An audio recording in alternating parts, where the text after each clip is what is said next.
Chapter number 4, very important from examination point of view, जल्दी से निपटाने की कोशिश करेंगे. We start with something known as business information system. इधर ध्यान देंगे, मेरे पास देखेंगे, मेरी बातें सुनेंगे और कुछ नहीं सोचेंगे. ओके, आज के दिन पूरा कंसंट्रेशन, आगे फिर आप देखना आपको क्या करना है, लेकिन आज के दिन you have to make sure कि एक एक चीज उठाए. ओके, एक एक शब्द पर ध्यान दें, क्योंकि ये कोई किसी प्रकार का हम टाइम पास नहीं करने वाले हो. Right, all the terms would be keywords which would be there in the exam. We start now. Okay, business information system इस चैप्टर का नाम है. बिजनेस की इंफॉर्मेशन मतलब ये ऐसा नहीं है कि ना, if we take it like business की इंफॉर्मेशन स्टोर करने वाला सिस्टम, इस तरीके से नहीं. बिजनेस को इंफॉर्मेशन देने वाला सिस्टम. बिजनेस को इंफॉर्मेशन देने वाला सिस्टम क्यों? Because information is something which would be extracted from data. सुनना मेरी बात ध्यान से. डेटा वो है जो रॉ है, इंफॉर्मेशन वो है जो डेटा से एक्सट्रैक्ट की जाएगी और वो इंफॉर्मेशन डिसीजन लेने में मदद करेगी. Okay, first thing. Secondly, system, जब ये नाम सुनते हैं हम, सिस्टम, जब ये सिस्टम नाम सुनते हैं, we come to know that it is an integration of some components. कुछ तो चीजें जो मिलकर वो सिस्टम बनता है, और उसमें से एक चीज भी नहीं रही तो वो सिस्टम नहीं बनेगा, वो अधूरा रहेगा. So it would be a component, some components which would be coming together and making these systems. Are you understanding? तो पहले तो हमको समझना है व्हाट इज इंफॉर्मेशन सिस्टम, जल्दी से समझना है, and then what is business information system. Okay, information system मतलब कुछ भी हो सकता है. As in any process you do, कुछ इनपुट लो, कुछ प्रोसेस करो, कुछ आउटपुट दो. Okay, whereas business information system वो होगा जो सप्लाई चेन के स्टार्ट से लेकर एंड तक जाएगा, यानी रॉ मटेरियल से लेकर कस्टमर तक जब वो चीज पहुंचेगी तब एक बिजनेस प्रोसेस कंप्लीट होगा. तो वो जो बिजनेस प्रोसेस कंप्लीट होगा तो वो होगा बिजनेस इंफॉर्मेशन सिस्टम. और जो एक नॉर्मल प्रोसेस हो रहा है, where you just type anything, you process it, you get the output, कुछ भी कैलकुलेशन फॉर्मूला, वो होगा इंफॉर्मेशन सिस्टम. तो information system is general, business information system is being specific to a business. Alright, तो information system is an integration of three things. ये आजकल information इतने आसानी से मिलना क्यों पॉसिबल हुआ? सुनना ध्यान से. It is an integration of PPT, people process technology. All right, people process technology, whereas in case of business information system, this process would be replaced by business. People business technology, BPT हो जाएगा, क्योंकि पूरा business रहेगा और ये process तो कुछ भी हो सकता है, इसलिए इसको जनरल रखा है. ओके, मैं ज्यादा खींचूंगा नहीं, इंट्रोडक्शन है चैप्टर का. इंफॉर्मेशन सिस्टम PPT और business information system BPT. Okay, business process and technology. ना हो सबसे इंपॉर्टेंट कि मैंने आपको कहा ना, system is a component of various things. ये वेरियस थिंग्स क्या है, ये हम समझने की कोशिश करते हैं. First one is known as hardware. खत्म. हार्डवेयर का मतलब क्या? जो मशीन से हम एंटर करेंगे बेसिकली. तो hardware is divided into two part. सुनना ध्यान से, खत्म कर रहे हैं. Machines and media. Machines is like the computers, printers etcetera, और media is like where we store the things, like floppy, like hard disk, like optical disk, CD DVD जो आती है, वो पेन ड्राइव वगैरह. तो दैट इज हार्डवेयर. सॉफ्टवेयर में दो चीजें, प्रोसीजर, हर चीज में दो ऑलमोस्ट हर चीज में दो चीजें, प्रोसीजर्स एंड प्रोग्राम्स. प्रोसीजर्स यानी the things which you right, मतलब प्रोग्राम यानी एक्सेल शीट ओपन की, उसमें क्या करते हैं, डेटा एंट्री करते, वो प्रोसीजर हो गया. Program, excel sheet, procedure, data entry. ध्यान से. ओके, एक एक चीज, कंसंट्रेशन. हार्डवेयर, सॉफ्टवेयर, पीपल दो प्रकार के. एक तो खास जो सॉफ्टवेयर बना सकते हैं, स्पेशलिस्ट बोलते हैं उनको, सॉफ्टवेयर डेवलपर्स. एक होते हैं जो सिर्फ एंटर करने का काम करते हैं, डेटा एंट्री, एंड यूजर्स. खत्म. Hardware, software, people, data. Data क्या रह सकता है? कस्टमर का डेटा, इनवॉइस डेटा, जिसके ऊपर प्रोसेसिंग की जाएगी and we would be getting the information. Hardware, software, people, data. Network में सिर्फ दो चीजें याद रखो फिलहाल. चैप्टर नंबर 3 में देखेंगे नेटवर्क क्या है. Communication media and processors. Communication media, communication processors, network खत्म. Which would give you something known as information which would be management reports. समझ रहा है? तो ये जो 5 चीजें थी ना, hardware, software, people, data, network, these are resources and it would give us something known as information product. Clear? किसी प्रकार का कोई doubt? Business information system is an integration of which 3 things? Business, people, technology. BPT, PPT. खत्म. Alright, introduction खत्म होता है. Alright, सो इस book में से ऐसा कुछ नहीं है कि सर ये पढ़ू ये नहीं पढ़ू. 50 पेज है, पूरा पढ़ना है. ओके, और जहां पर खाली है मैं लिखवाने वाला हूं. Right, so this completes the introduction. Alright, देखो अब हम एक छोटा सा नॉट वेरी इंपॉर्टेंट टॉपिक है, आपको दिखेगा बिजनेस प्रोसेस मॉडल करके कुछ नजर आएगा स्क्रीन पे. आपको सिर्फ इतना समझना है, एक बिजनेस प्रोसेस में there would be some input, there would be some processing, there would be some output. अब ये इनपुट क्या रहेगा? It could be any information और रिसोर्स. रॉ मटेरियल इनपुट रह सकता है, और आउटपुट क्या रहेगा? गोल और आउटपुट रहेगा. गोल, आउटपुट मतलब output is smaller than goal. Okay, जब सारे आउटपुट्स अचीव होंगे या सारे ऑब्जेक्टिव्स अचीव होंगे, we would be able to achieve the goal. Like customer satisfaction, ये गोल अचीव कर सकते हैं जब अपन प्रॉपर वो प्रोडक्ट बनाए, सर्विस दे, डिलीवर करे, एटसेट्रा. जब everything would be done, we would be able to get it. We would be able to get the objective. तो outputs help us to achieve the goal. Okay, तो इतना सिर्फ समझना है कि इसमें information input, resource input, goal, output, output, output. Okay, not very important from examinations point of view. And there is something known as event. Event का सिर्फ इतना समझना है कि भाई अपने पास सब कुछ मौजूद है, लेकिन इवेंट क्या करेगा, ट्रिगर करेगा प्रोसेस. यानी 8 बजे काम शुरू होता है ना, 8 बजने के बाद ही ये सारे रिसोर्सेज यूज कर हम शुरू करेंगे. तो उधर सिर्फ लिख लो जल्दी से, अभी लिखना शुरू हो रहा है. इवेंट के उधर ट्रिगर्स द प्रोसेस, ये चाबी भरता चाबी, just start the process, triggers the process. जो इवेंट आपको पेज नंबर 33 पे नजर आ रहा है, लिखा triggers the process. Now we move ahead जल्दी से. ओके, इधर ध्यान देंगे मेरे पास. टाइप्स ऑफ इंफॉर्मेशन सिस्टम नजर आएगा. ऑर्गेनाइजेशन में हायरार्की होती है. देखो थकना नहीं है, एकदम कंसंट्रेशन. थक रहे तो नहीं ना, पक्का? Alright, types of information system, क्योंकि अभी तो शुरुआत है. हायरार्की में काम होता है कभी भी ऑर्गेनाइजेशन में. सबसे ऊपर जो हायरार्की रहती है उसको बोलते हैं strategic level. Okay, strategic level, these are like CEO, CFO. मैं अभी ये सिर्फ लेवल टाइप्स ऑफ इंफॉर्मेशन जो लेवल से वो खत्म कर आपको वहां पर कुछ लिखवाने वाला हूं. तो स्ट्रैटेजिक लेवल जो top management long term decisions लेंगी. उसके बाद we have something known as middle level, which is management level, जिसमें 2 प्रकार के सिस्टम्स होंगे. जो स्ट्रैटेजिक लेवल है ना, उसमें जो सिस्टम होगा उसको बोलते हैं एग्जीक्यूटिव इंफॉर्मेशन सिस्टम. जो मैनेजमेंट लेवल है ना, उसमें management information system and decision support system. ऐसे 2 प्रकार के सिस्टम ये लोग यूज करते हैं in order to take decisions and do their functionality. जो उसके बाद वाला लेवल है उसको बोलेंगे नॉलेज लेवल. इसमें 2 प्रकार के लोग होंगे, knowledge workers and data workers. Data workers यानी डे टू डे काम करने वाले. नॉलेज वर्कर्स हाईली क्वालिफाइड होते हैं, हम देखेंगे क्या है. और lower level is known as operational level. जो सिस्टम यूज करते हैं उसको बोलते हैं ट्रांजैक्शन प्रोसेसिंग सिस्टम. ओके, वो बहुत इंपॉर्टेंट है ये सारे सिस्टम्स. ये नहीं पूछेंगे आपको कि लेवल क्या है, वो लेवल में के जो सिस्टम्स के नाम बताए मैंने, those would be asked in the exam. तो जल्दी से लिख के लो स्ट्रैटेजिक लेवल के उधर. Top level management comma CFO comma CEO. Top level management comma CFO comma CEO.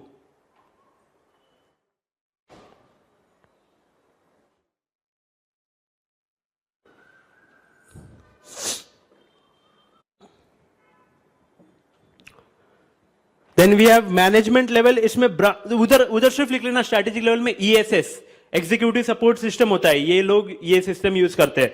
Then we have something known as management level, उधर लिख लेना ब्रांच / रीजनल मैनेजर.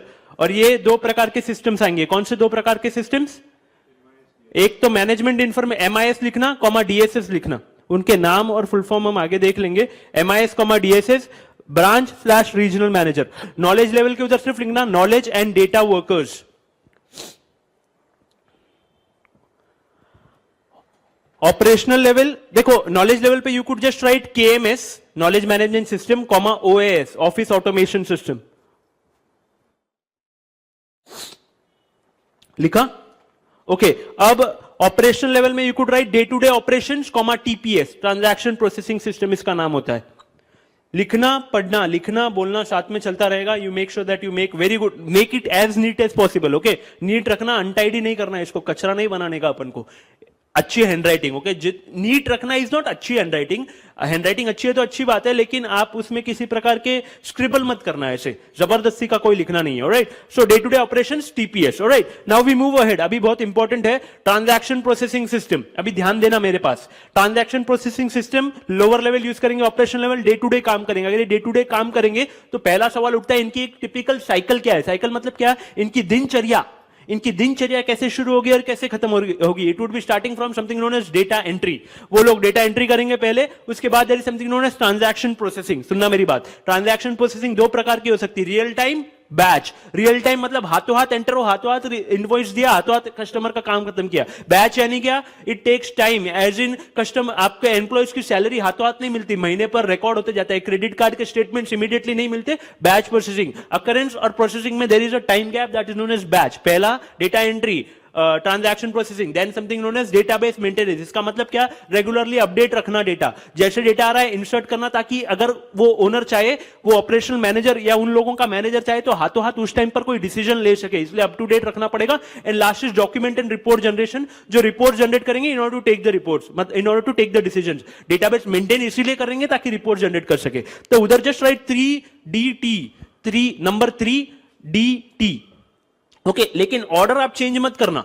ऑर्डर आपको data entry, transaction processing, database maintenance and document and report generation ही रखना है. बीच में T आएगा. Are you understanding? Number 3 D and T, 3 times D and 1 T.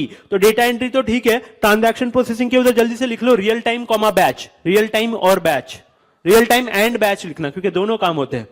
Real time and batch. Right. उसके बाद database maintenance में up to date, and last document and report generation में मैनेजमेंट रिपोर्ट्स ऐसे लिखना।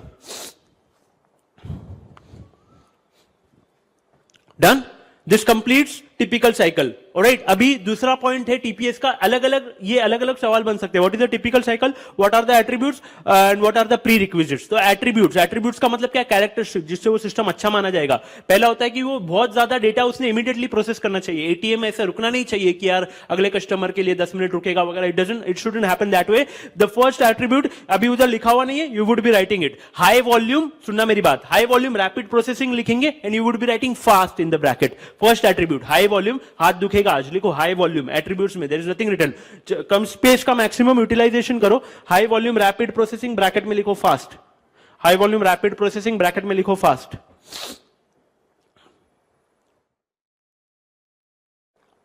डन।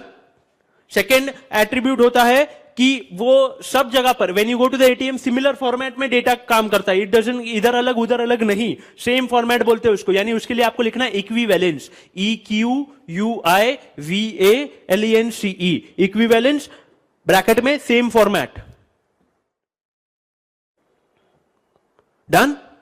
देखो मैं आपको वो हेडिंग के साथ साथ अंदर की चीजें भी लिखवा रहा हूं, because you should write that अंदर का चीजें इन द पेपर, वो मार्क्स दिलाएगी। Just remembering the headings won't help, इतना आप ध्यान में रखना ताकि आप उन शब्दों के ऊपर स्टेटमेंट्स बना सको। That would be important comparatively, right. So that is the reason. नहीं तो मेरे को सिर्फ शब्द लिखवाने में कोई समय नहीं लगेगा। तो comma, next is access control. इसका मतलब क्या कि राइट पर्सन को एक्सेस मिलना चाहिए, अनऑथराइज्ड नहीं होना चाहिए। तो prevent access control, no unauthorized access, या फिर अनऑथराइजेशन लिखकर एक क्रॉस कर दो ताकि नो अनऑथराइज्ड एक्सेस हो, या फिर you could just write unauthorization and just write a cross, access control. Okay, last is आपको आपके सिस्टम के ऊपर भरोसा होना चाहिए और वो किसी भी प्रकार से तगड़ा होना चाहिए। There is something known as robust. Okay, robust मतलब क्या, तगड़ा। वो सिस्टम में इट शुड एक्सेप्ट 1000, मतलब इतने फास्ट भी है ना तो ऐसा वो नहीं कि जल्दी से फेल हो जाए। ओके, तो trust worthiness is the last one, और ब्रैकेट में लिखना रोबस्ट, ROBUST। ये लास्ट एट्रीब्यूट है, खत्म होती है ये चीज, ट्रस्ट वर्दीनेस, रोबस्ट।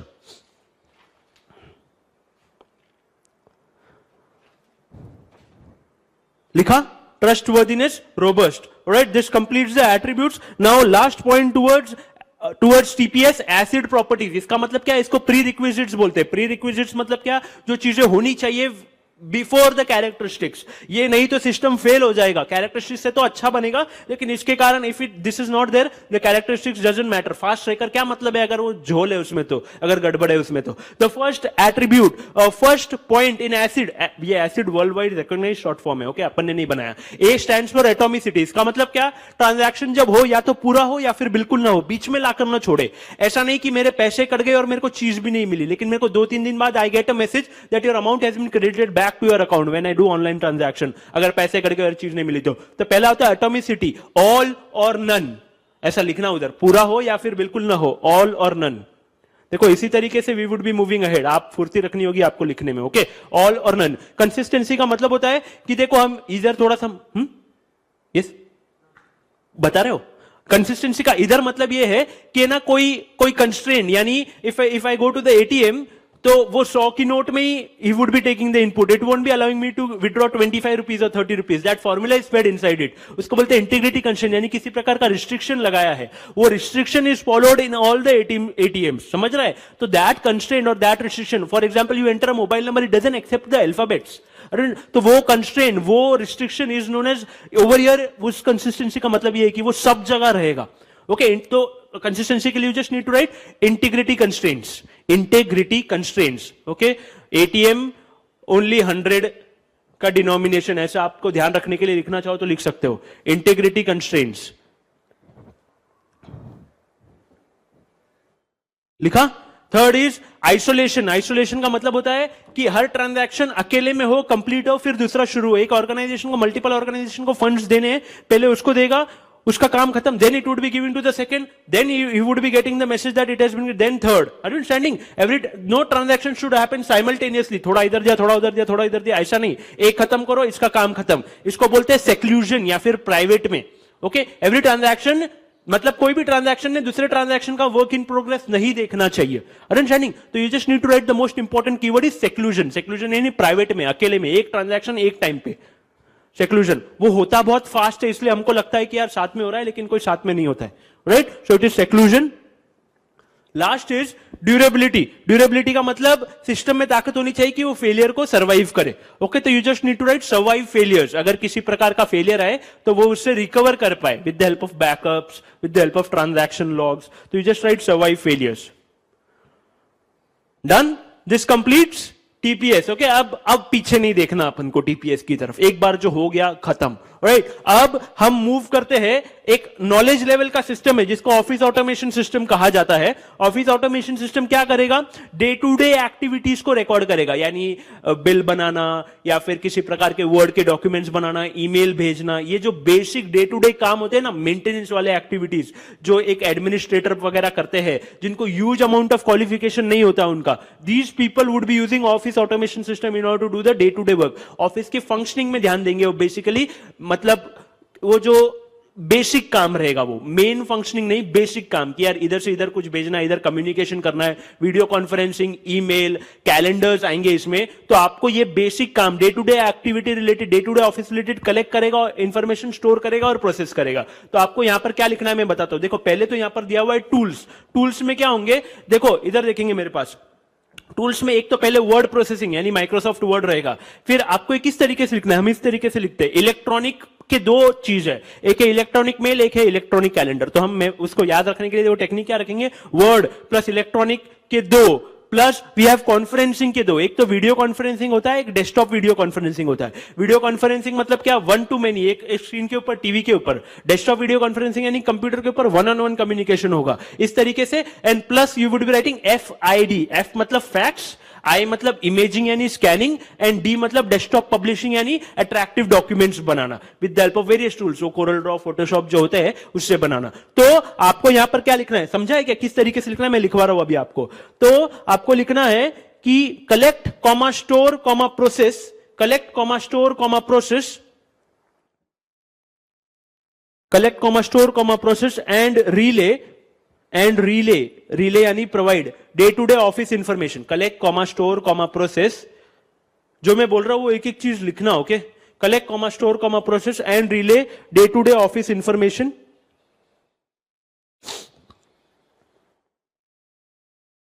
ओके, और just to remember the things which are there, आप लिखोगे वर्ड WORD प्लस इलेक्ट्रॉनिक और ब्रैकेट में 2 लिखोगे. समझ रहा है? वर्ड के लिए वर्ड प्रोसेसिंग रहेगा, इलेक्ट्रॉनिक वुड भी इलेक्ट्रॉनिक मेल, इलेक्ट्रॉनिक कैलेंडर. आप सिर्फ जो शब्द बोल रहा हूं वो लिखना. वर्ड प्लस इलेक्ट्रॉनिक के ब्रैकेट में 2 plus mail, MAIL mail, plus conferencing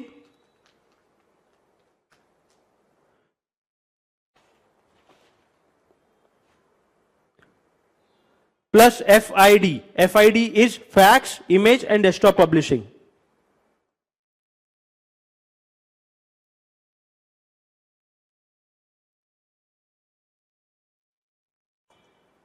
Done? This completes office automation system. अब इसके पास वापस नहीं आना. नेक्स्ट है नॉलेज मैनेजमेंट सिस्टम. अब सुनना मेरी बात. नॉलेज यानी day to day knowledge store करने वाले सिस्टम. नॉलेज इज लाइक जो अपने प्रोफेशन रिलेटेड रहता है, यानी अगर आप न्यूज़पेपर पढ़ रहे हो और आप कुछ मूवीज रिलेटेड देख रहे हो तो दैट में बी इंफॉर्मेशन फॉर यू. लेकिन आप अगर टैक्स रिलेटेड कुछ पढ़ रहे हो तो that would definitely be knowledge for you. Okay, so information और नॉलेज का डिफरेंस ये है कि knowledge would be profession related. Alright, तो नॉलेज मैनेजमेंट सिस्टम क्या करेगा? नॉलेज रिलेटेड चीजें स्टोर करेगा. अब नॉलेज क्यों इंपॉर्टेंट है? Because when people leave knowledge goes with them, hence वो स्टोर करना बहुत ज्यादा जरूरी है. तो आप मेरी बात सुनना. क्या होता है कि एक अप्रोच होती है जिसमें ऑर्गेनाइजेशन में क्या किया जाएगा, जो नॉलेजेबल पीपल है ना उनको बोला जाएगा कि आप अपना जो नॉलेज है ना वो किसी डॉक्यूमेंट में स्टोर करो ताकि हम कल उसको यूज कर सके. When this approach is known as, they would be pushing it from their mind to the documents. It would be known as codification और पुश अप्रोच. जब ये डॉक्यूमेंट में वो चीज नहीं मिलेगी और नए लोग जो हायर हुए हैं उनको वो डॉक्यूमेंट में चीज नहीं मिली तो वो जाकर पर्सनली बात करेंगे. ये सेकंड अप्रोच होगी जिसको बोलते हैं personalization approach, where knowledgeable people को इंसेंटिव दिया जाएगा ये सब चीजों के लिए. Are you understanding? तो पहला हो सकता है कोडिफिकेशन और पुश, सेकंड हो सकता है पर्सनलाइजेशन और पुल. दूसरी बात, दो प्रकार का नॉलेज होता है. एक नॉलेज होता है प्रैक्टिकल नॉलेज जो डिफिकल्ट है लेने के लिए. एक होता है बुक्स में लिखा हुआ, उसको बोलेंगे explicit knowledge. Tacit knowledge difficult to acquire, it is something which comes through practice. Explicit knowledge directly हम बुक्स में जो पढ़ते हैं थ्योरेटिकल नॉलेज, वो होता है एक्सप्लिसिट और टैसिट। तो आपको ये जल्दी से लिखना है वहां पर, कोडिफिकेशन ब्रैकेट में पुश, कोडिफिकेशन ब्रैकेट में पुश, कॉमा पर्सनलाइजेशन ब्रैकेट में पुल, पर्सनलाइजेशन ब्रैकेट में पुल लिखा। उसके बाद एक्सप्लिसिट ब्रैकेट में लिखना बुक्स कॉमा थ्योरी,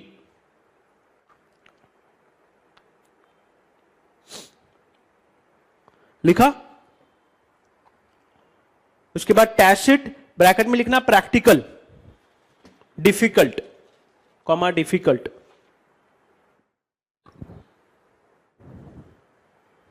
ठीक है। अब not very important question, why knowledge has gain so much importance. इसका मतलब नॉलेज को इतनी कीमत क्यों है? क्योंकि आज क्षमता है दुनिया में कि आज if some things are working today, tomorrow these things may not be there in the market. कुछ नई चीज, कुछ नया ऐप, कुछ नई टेक्नोलॉजी आ जाए, इसलिए you need to be updated. तो altering business surroundings is the first one. Second is burgeoning connection. Burgeoning का मतलब होता है जल्दी से बढ़ रहे हैं कनेक्शन। इट इज, अब कंप्यूटिंग सस्ता हो गया, यू डोंट थिंक कि यार हम कॉल कर रहे हैं, वीडियो कॉन्फ्रेंसिंग कर रहे हैं, तब कितना खर्चा लगेगा, कितना दूर है, we don't take these factors into account. Why? Because connection has become damn easy now. Burgeoning मतलब, और वो कनेक्शंस का फायदा उठाने की कोशिश कर रहे हैं लोग। People now can set up an organization throughout the world and they can communicate second by second, getting the information immediately on run time कि वहां पर क्या हो रहा है, यहां पर क्या हो रहा है। तो एक्सपैंड करना बहुत, तो वो जानकारी भी तो होनी चाहिए होगी ना आपको, if you have to make sure that आपको बढ़ाना है बिजनेस, इसलिए knowledge important. Altering business surrounding. Second is burgeoning. Burgeoning मतलब क्विकली ग्रोइंग, सिर्फ वो शब्द का मतलब लिख दो, burgeoning quickly growing, quickly growing connections. Okay. Third is globalization यानी एक्सपेंशन, मतलब अपने ऑल ओवर वर्ल्ड में एक्सपैंड करना। And last is modification in organization composition. इसका मतलब क्या है कि organizations are moving towards something known as virtual organization today. इसका मतलब क्या कि फिजिकल स्टोर नहीं रहा तो भी अपना ऑनलाइन स्टोर होना बहुत ज्यादा जरूरी हो गया आजकल। तो वर्चुअल ऑर्गेनाइजेशन, ये आपको वर्चुअल ऑर्गेनाइजेशन इंप्लीमेंट करने के लिए नॉलेज लगेगा in order to be updated, in order to make sure that you do it. तो वर्चुअल ऑर्गेनाइजेशन मतलब क्या? फ्लिपकार्ट वगैरह जिनको कोई इन्वेंट्री मेंटेन करने की जरूरत नहीं पड़ती, फिजिकल दुकान नहीं होती उनकी, तो उधर सिर्फ लिखना virtual organization. In order to set up virtual organization knowledge लगेगा। आप सिर्फ वर्चुअल ऑर्गेनाइजेशन एक शब्द लिख लेना। ओके। तो वर्चुअल ऑर्गेनाइजेशन, अमेजॉन, फ्लिपकार्ट, आप चाहो तो एग्जाम्पल भी लिख सकते हो। क्लियर है? So this completes knowledge level. Okay. KMS OS खत्म हुआ, अब आगे बढ़ते हैं, वी मूव टुवर्ड्स मैनेजमेंट। नहीं, एक पॉइंट है इंपॉर्टेंट। ओके। इस चैप्टर में से डिफरेंसेस आ सकते हैं। Difference between information and knowledge. Okay. Information वो है जो मेरे लिए इतनी ज्यादा इंपॉर्टेंट ना रहे, लेकिन नॉलेज इज वेरी इंपॉर्टेंट, वो मेरे को रोजी दिलाएगा, मेरे को it would be helping me to work in an organization. Knowledge के बेसिस पर आपको जॉब मिलेगी, नॉलेज के बेसिस पर आप जिंदगी में कमाओगे। It's not about information. आप ये टेक्नोलॉजी पढ़कर, it may be knowledge, it may not be knowledge for me you, but it would be knowledge for me. And the tax and costing related thing is definitely knowledge for you. आपको समझ रहा है, आप उसके लिए इस field में आए हो, नॉट फॉर दिस। सो आपको वो चीज आपको मदद करेगी जिंदगी में कमाने के लिए, जीने के लिए। राइट। सो आप जल्दी से उधर जो जगह है ना, उसमें ऐसा दो हिस्सा कर जल्दी से डिफरेंस लिखिए।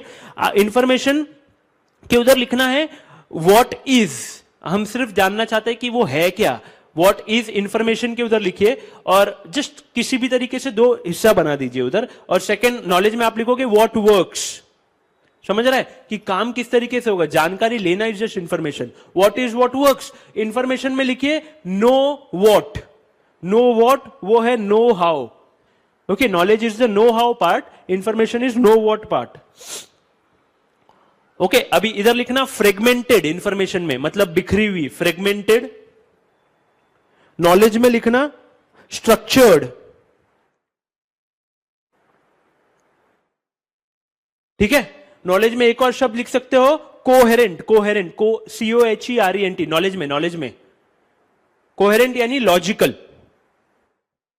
ओके। तो वो नॉट कोहेरेंट या नॉन लॉजिकल लिख सकते हो इंफॉर्मेशन के लिए। Done. So this completes knowledge level. अब इधर देखेंगे मेरे पास मिडल लेवल सिस्टम पर चल रहे, which is known as management information system. ये लोग कौन है? Middle level managers. Short term decisions लेंगे और ये कंप्लीटली रिलाई करेंगे टीपीएस के ऊपर। टीपीएस का जो इनपुट आएगा ना उसके ऊपर ये डिसीजंस लेंगे। ओके, तो ये बाहर और कोई डेटा पे नहीं, completely rely on TPS in order to take the decision. तो खत्म करते हैं इसके, ये क्या करेंगे, इन मैनेजमेंट इंफॉर्मेशन सिस्टम वाले मैनेजर्स को बस इंफॉर्मेशन चाहिए टीपीएस से and they would be taking the decision for the proper functioning. तो एमआईएस के उधर क्या लिखना है, aims at meeting the information needs, aims at meeting the information needs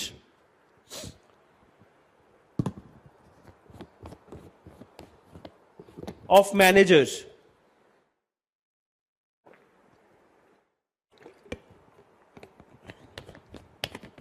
लिखा, आगे कॉमा करके लिखना, रिलाइज ऑन टीपीएस।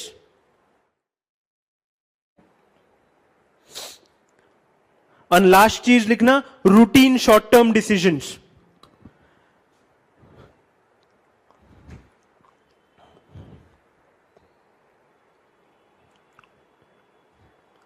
क्लियर है? This completes MIS, management level का एमआईएस। देखो हम जल्दी से निपटा रहे हैं, लेकिन this is very important, this things which you are writing, आपको मार्क्स दिलाएंगे ये पक्के से। Okay, we move towards another system, management level का, ये मिडिल लेवल का, लेकिन थोड़ा सा उसमें खासियत क्या है, it is known as decision support system. इसमें एक क्षमता है which is known as what if this happens, ऐसे जवाब ये दे सकता है, क्या अगर ऐसा मैं मेरे प्रोडक्शन इंक्रीज करूं तो व्हाट वुड हैपन, ये सिस्टम जवाब देने की कोशिश कर सकता है by using the historical data, previous data analysis कर। ओके, तो वो एक इंपॉर्टेंट कंपोनेंट है उसमें which is known as model base. Okay, model base से करता है वो। एक तो ये चीज ध्यान में रखनी है। तो आपको देखो सवाल आता है कि इसके कंपोनेंट्स क्या है, that is a question which comes. तो अगर आप ध्यान देते हो तो देखो आपको पहले नजर आएगा द यूजर, दिख रहा है, यूजर के उधर हाइफन करके लिख लो जल्दी से, मैनेजर ही होगा ना जो डिसीजन लेगा।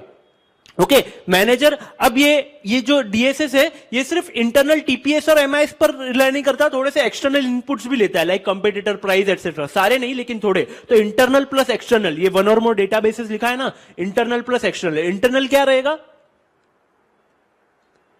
इंटरनल कौन सा,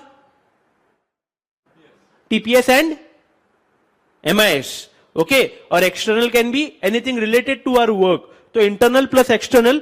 एंड मॉडल बेस वो चीज है जो व्हाट इफ सिनेरियो को सपोर्ट करेगा by data manipulation and computation, यानी डेटा के ऊपर किसी ना किसी प्रकार का कोड लगाकर या उसको पुराने हिस्टोरिकल डेटा को एनालिसिस कर। तो ये जो मॉडल बेस जो करता है ना एनालिसिस, इसको बोला जाता है data manipulation and computation. Short में लिख दो, डेटा मैनिपुलेशन एंड कंप्यूटेशन।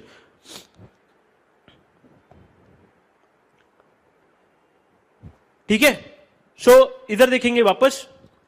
अगर मुझे एक सीधा सीधा जवाब चाहिए जिसमें व्हाट इफ नहीं करना है, आई would be using general purpose planning language. अगर मुझे अनस्ट्रक्चर्ड जवाब चाहिए, आई would be using special purpose planning language. यानी ये ऊपर जो जनरल पर्पस और स्पेशल पर्पस लिखे हुए हैं ना, ये भी आपको कंपोनेंट्स के अंदर ही लिखने हैं if it comes in the exam. General purpose and special purpose ये भी कंपोनेंट्स का हिस्सा है। General purpose structured queries, special purpose unstructured queries.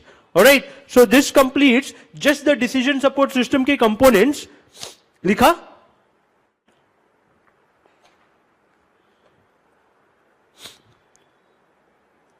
Done. Now we have something known as, देखो ये डीएसएस के 4 phases करके कुछ दिया हुआ है, नॉट वेरी इंपॉर्टेंट, लेकिन 4 phases है। Intelligence, design, choice and implementation ध्यान में रखेंगे। मतलब पहले अगर डिसीजन लेना है ना, तो पहले कंडीशंस ढूंढने के बाद what could be the possible actions to achieve that decision. उन एक्शंस में से एक सिलेक्ट करना is choice and implementing them is implementation. Conditions, multiple possible actions, single action का सिलेक्शन, इंप्लीमेंटेशन। चारों पॉइंट्स आपको पढ़ने हैं। डीएसएस के 4 phases, intelligence, design, choice, implementation complete. इतना ठीक है? This complete DSS. MIS complete, DSS complete, management level complete. Right, DSS थोड़े अनस्ट्रक्चर्ड क्वेरीज, एमआईएस और डीएसएस का डिफरेंस है, आखिर मिडिल लेवल यूज करेंगे। Last we move towards the top level which is known as executive information system. Executive information system, ये बड़े लोग, any organization के head would be taking decisions with the help of some kind of charts, bar charts, scatter diagrams, पूरा वो compressed view, condensed view में data देखने की कोशिश करेंगे। Again you get a question कि what are the components of it. एक होता है हार्डवेयर, सिंपल है ये, हार्डवेयर यानी कंप्यूटर, सीपीयू, कीबोर्ड, ये देखो इधर चीजें मिल जाएगी। सॉफ्टवेयर में second is known as software. Software में एक तो होगा इसमें मॉडल बेस, ओके एक होगा ग्राफिक्स। ग्राफिक्स मतलब क्या, विजुअल्स दिखाता है वो, bar charts, pie charts, scatter diagrams, okay motion graphics, उसमें है ना ऐसे विजुअल्स, कलरफुल डेटा देखकर अपन डिसीजन लेने में मदद करेगा। तो it could be hardware, software में it could be database, internal external data, internal पुराना सारे सिस्टम, एक्सटर्नल सारा external data, model base, graphics and something would be text base. यानी इसका मतलब सिर्फ ये है कि टेक्स्ट एंटर कर सकते हैं अपन को, कोई फील्ड मिली ना जिधर अपन टेक्स्ट एंटर करें, लाइक यूजर नेम और पासवर्ड भी फेसबुक के टेक्स्ट बॉक्स में एंटर किए ना, उसको टेक्स्ट बेस बोलते हैं, टेक्स्ट ले सकता है वो इनपुट। तो text base, model base, data base, graphics, graphics होंगे चार्ट्स, डायग्राम्स, ओके। तो हार्डवेयर, सॉफ्टवेयर। अब next is something known as user interface. User interface में आपको क्या ध्यान में रखना है, you would be able to find, देखो मैं जैसे बोल रहा हूं उसमें या तो क्वेश्चन आंसर्स हो सकते हैं, आप क्वेश्चन पूछो वो आंसर दे, या फिर मेनूज हो सकते हैं, आपको नजर आएगा यूजर इंटरफेस के एंड में, या फिर उसमें कमांड लैंग्वेज हो सकती है या फिर नेचुरल लैंग्वेज हो सकती है। If you see the third component in, तो menu, command, natural language, input output, questions, this could be there in user interface. मतलब hardware, software, user interface and telecommunication is the last thing. Telecommunication का मतलब सिर्फ ये इधर से उधर data transfer करने में मदद करना। कंप्लीट 4 कंपोनेंट्स, कौन से? Hardware, software, user interface, telecommunication. Hardware में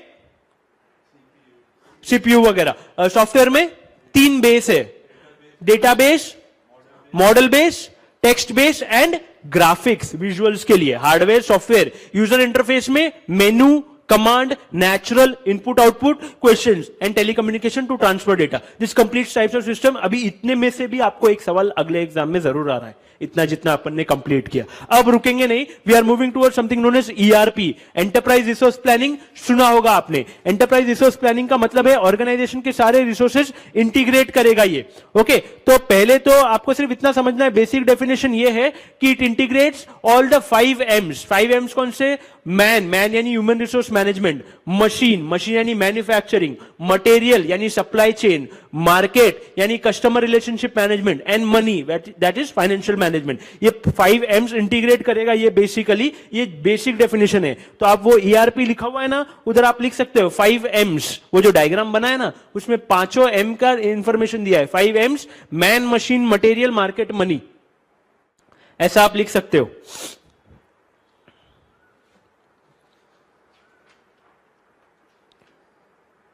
लिखा? Man, machine, material, market, money. ये एक जनरल डेफिनेशन हो गई। नेक्स्ट जो हमको सवाल है that is known as ERP के स्टेजेस। यानी ये जो इतना इंटीग्रेशन बना, ये जो एक साथ सारा काम हैंडल करता है, तो it was developed in stages, एक के बाद एक स्टेजेस जुड़ती गई उसमें, क्योंकि आईटी में कुछ भी चीज इमीडिएटली नहीं बनती, इट टेक्स टाइम। एक एक चीज अडेप्ट की जाती है, अपडेट की जाती है। Like WhatsApp, you see now, जो चीजें आप देख रहे हो पहले शायद नहीं थी उसमें, there were no blue tick, there were no status वाला थिंग, ओके, ये सारी चीजें नहीं हुआ करती थी। This is there right now. तो एक एक चीज ऐड होती गई, इसमें भी एक एक चीज बढ़ती गई and it became an integrated system. अपन सिर्फ स्टेजेस के नाम लिखेंगे इसमें। पहला है inventory control, okay, you know what it is. ये कॉस्टिंग के स्टेजेस है, आपके कॉस्टिंग के सब्जेक्ट में भी होते हैं। Inventory control is the first. Second one ABC analysis, You know what is ABC analysis? Inventory की कैटेगराइजेशन स्कीम है। Inventory control, second ABC analysis, third is EOQ, इसका फुल फॉर्म होता है इकोनॉमिक ऑर्डर क्वांटिटी, आपको पता होगा, optimum order करने के लिए। Next fourth is JIT, just in time, okay, जब चाहिए ऑर्डर करो, उतना ही ऑर्डर करो जितना चाहिए, इन्वेंट्री इतनी मेंटेन न करो, इन्वेंट्री का कॉस्ट कम करो, आपकी क्वालिटी भी इंप्रूव करो, बेसिकली जस्ट इन टाइम। उसके बाद जब next is known as MRP1, material के रिक्वायरमेंट की प्लानिंग, कितना मटेरियल चाहिए होगा वो फोरकास्ट करना और पहले ही डिटरमाइन कर देना, ये इसके थ्रू होगा। यानी इन्वेंट्री कंट्रोल और इसमें डिफरेंस ऐसा कुछ खास नहीं है, लेकिन आपको ये समझना है कि MRP1 में वो पुराने तीनों स्टेजेस जुड़ गए। MRP1 मटेरियल रिक्वायरमेंट प्लानिंग, अब मटेरियल आ गया तो next is MRP2 manufacturing resource planning. यानी ये आर है ना, सिर्फ MRP1 में रिक्वायरमेंट है, बाकी जहां भी आर आएगा वो रिसोर्स रहेगा। MRP1 material requirement planning, next is MRP2 manufacturing resource planning, next is अब मैन्युफैक्चर हो गया तो अब क्या करने का, डिस्ट्रीब्यूट करने का, distribution resource planning, DRP। Clear है? Next stage is ERP 8 stage ही ईआरपी हो गया क्योंकि पुराने स्टेजेस का इंटीग्रेशन कर दिया गया और पहले अकाउंटिंग अलग से किया जाता था, लेकिन अब क्या हुआ 9 स्टेज उन्होंने जोड़ दिया और अकाउंटिंग भी साथ में ले लिया, which is known as MRP 3। MRP 1 क्या था? Material requirement. एमआरपी 2 क्या था? Manufacturing. MRP 3 is money resource planning. MRP 3, alright. And last stage का नाम लिखना ठीक से, EIS, capital EIS hyphen web enabled. EIS web enabled. EIS web enabled, इसका मतलब क्या? वेब ब्राउजर के थ्रू खुलेगा, बस ब्राउजर, ओके। वेब ब्राउजर का सपोर्ट, इंटरनेट मतलब गूगल क्रोम से खोल सकते हैं हम। That is the 10 stages. तो पहला जल्दी से बताएंगे, पहली स्टेज कौन सी थी? Inventory control. Second, third, fourth, fifth, next, next, eighth one, ninth one. MRP 3 क्या है? Money resource, financial accounting. Last is EIS web enabled, browser के थ्रू खुलेगा। ERP कंप्लीट, वापस नहीं आ रहे पीछे, राइट। वी मूव टुवर्ड्स, जम रहा है ना, समझ रहा है ना, स्पेस मैच हो रही है ना। This is the way in which we are going to complete each and everything. Customer relationship management समझना है, उसमें देखो हल्की सी बारीकी चीजें समझनी है कि कस्टमर ह्यूमन बीइंग है, रिलेशनशिप एक फीलिंग है, और मैनेजमेंट का मतलब क्या है कि ये सिर्फ एक मार्केटिंग डिपार्टमेंट की जिम्मेदारी नहीं है, सारे डिपार्टमेंट्स की जिम्मेदारी है, not to make sure that. क्योंकि आज क्या हो गया है, customer relationship management, supply chain management जो होता है ना, जिसमें रॉ मटेरियल आते हैं, प्रोडक्शन करते हैं, ये एमआरपी 1 एमआरपी 2 जो देखा, उतना ही इंपॉर्टेंट हो गया, क्योंकि कस्टमर को रिटेन करना, सर्विस करना हैज बिकम वेरी इंपॉर्टेंट। तो उसके लिए भी टूल्स या सॉफ्टवेयर होना बहुत ज्यादा जरूरी है। ये क्या करेगा सीआरएम? ये सिर्फ एनालिसिस करेगा, ये सारे टूल्स एनालिसिस ही करते हैं। कस्टमर के डेटा को देखकर उनके बिहेवियर पैटर्न कि क्या खरीद सकता है, ये डिटरमाइन कर उनको वही चीज देना जो उसको चाहिए, दैट इज सीआरएम बेसिकली। तो इसके अपन को पॉइंट्स क्या ध्यान में रखने हैं? देखो, एक एनालिटिकल सीआरएम करके कुछ दिया हुआ है। एनालिटिकल सीआरएम एज एनालिटिकल मतलब क्या? ये शब्द ही बोलता है एनालिसिस। तो इसको 3 हिस्सों में डिवाइड किया है। पहले तो सीआरएम की इक्वेशन दी है। सीआरएम क्या बोलता है? एक चीज होती है कस्टमर अंडरस्टैंडिंग, सुनना मेरी बात। कस्टमर अंडरस्टैंडिंग का मतलब एनालिसिस करो, कस्टमर को समझो। रिलेशनशिप मैनेजमेंट मतलब क्या? इंटरैक्शन करो कस्टमर के साथ through fax, email, chatting etcetera. लेकिन कस्टमर का जो ये अलग अलग होते थे पहले, कि एनालिसिस अलग और इंटरैक्शन अलग। जब एनालिसिस यूज कर इंटरैक्शन करोगे ना, उसको बोलेंगे एनालिटिकल सीआरएम की डेफिनेशन। समझ रहा है? तो analytical CRM would be customer understanding plus relationship management. Complete, this completes the table. Analytical CRM की डेफिनेशन आई तो आपको ये लिखना है। डन? अभी इधर देखेंगे मेरे पास, there is something known as Greenberg, Paul Greenberg एक बहुत फेमस ऑथर भी है, उनके बुक्स भी वेरियस यूनिवर्सिटीज में चलती है। CRM at the speed of light, ये बुक पढ़ाई जाती है बहुत सारे ऑर्गेनाइजेशन में भी और यूनिवर्सिटीज में भी, अब्रॉड में। लेकिन अपन को उससे कुछ लेना देना नहीं। अपन को उसने क्या बोला है कि देखो, हर काम में क्या करेंगे, you would be defining a strategy, then you would be breaking it into processes and then you would be implementing it. हर ऑर्गेनाइजेशन का प्रोसेस, सीआरएम को भी उसी तरीके से करना है। सबसे ऊपर बिजनेस स्ट्रैटेजी रहेगी, पीपल अपॉइंट करो, प्रोसेसेस डिफाइन करो कि how would you achieve it, and use information technology to monitor it and to achieve it. क्योंकि आईटी ही वो है जिससे आप मैसेजेस भेजते हो, आईटी ही वो है जिससे आप रिलेशनशिप मेंटेन करोगे कस्टमर के साथ। टेक्नोलॉजी के बिना नहीं होगा। तो सबसे ऊपर क्या रहेगा? बिजनेस स्ट्रैटेजी, उसके नीचे people and processes, last is information technology. खत्म। ये किसने बोला है? इसको पिरामिड बोलते हैं। पिरामिड किसका? ग्रीनबर्ग का पिरामिड, राइट? ग्रीनबर्ग का पिरामिड है ये। Next is benefits of CRM. अब आपके हिसाब से बेनिफिट क्या रहेंगे सीआरएम के? कि ज्यादा से ज्यादा कस्टमर को अट्रैक्ट करे, एनालाइज कर रिटेन करे, सर्विस दे सके। तो छोटे में बेनिफिट लिखना है, ताकि मतलब इसका क्या है कि ना मार्केट की चीजों को समझना और ज्यादा हमको ये इनसाइट देगा कि एक्चुअली ये मार्केट में चाहिए क्या। तो इसको बोलते हैं मार्केट इंटेलिजेंस देता ही है, आपको और ज्यादा वाकिफ करवाता है मार्केट से, यानी कस्टमर से basically. To raise a market intelligence enterprise, to raise a market intelligence enterprise, to raise a market intelligence enterprise, comma analysis and capture of customer. मतलब पहला ये था to raise a market intelligence enterprise, फिर analysis and capture of customer would be the second. ये benefit है।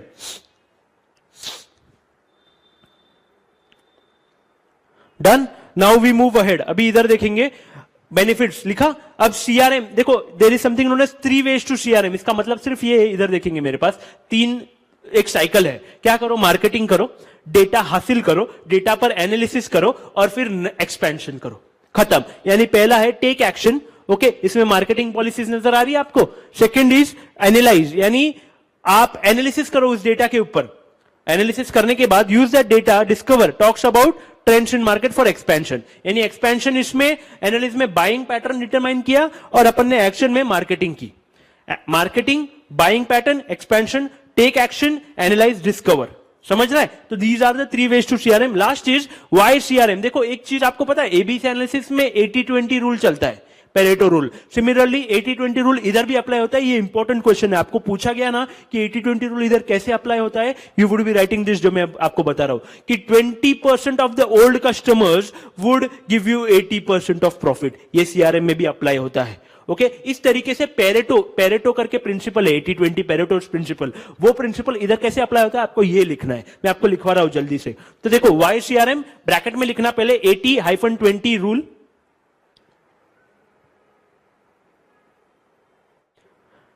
तो 20% of old customers provide 80% profit. 20% of old customers provide 80% profit.